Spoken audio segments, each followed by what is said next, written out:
तरुण कार्यकर्ता आहे बोराडे, तुम्ही सोने सांगवीचे सगळे लोक आहेत, तर काय सांगाल ह्या पाचुणकर फॅमिली कारण त्यांच्यासोबत ते जे आहेत ते माननीय नामदार दिलीप वळसे पाटील यांचे कार्यकर्ते आहेत, विश्वासू समजले जातात.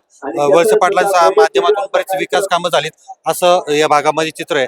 तर खरोखर हे आहे का चित्र आणि काय वाटतं तुम्हाला? 100% हे खरोखर आहे. आज आमच्या या ठिकाणी सोने सांगवी टाकळकर वाढीसाठी 5.5 कोटी रुपये वळसे पाटील यांच्या माध्यमातून 5.5 कोटी रुपयाचा निधी एक 300 लोकसंख्या असलेल्या गावासाठी या ठिकाणी दिलेला आहे आणि चांगलं काम केलेलं आहे त्यांनी. इतका निधी दिलाय त्यांनी, तर खरोखर आता हे जे इलेक्शन आहे हे यांना जर उमेदवारी मिळाली नाही, पण उमेदवारी मिळाली तर एक सक्षम नेतृत्व वाटतंय का?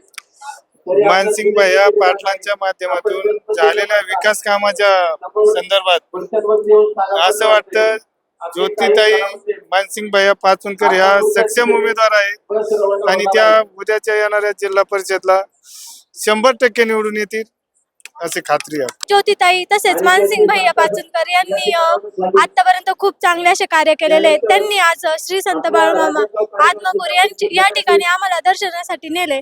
हे तर खूप चांगले, इतक्या चांगल्या पवित्र ठिकाणी नेले, त्यामुळे मी त्यांच्या पण आभार मानते. आणि ही जी सभा किंवा ही ट्रिप जी निघाली आहे ती सुखकर आणि आनंदी होईल अशी मी बाळूमामाच्या प्रार्थना करते. अशा पद्धतीने काही लोक पहिल्यांदा गेलेत, आता पहिल्यांदा चाललेत, काही लोक जाऊन आलेत, परंतु संमिश्र भावना आहेत. काही ना आनंद आहे, काही काही मागणी मानायला चाललेत आणि यांचा विश्वास आहे की वळसे पाटलांच्या माध्यमातून विकास झालाय आणि ह्या यांना जर नेतृत्व करण्याची संधी मिळाली तर आणखीन आपल्या भागाचा विकास होईल.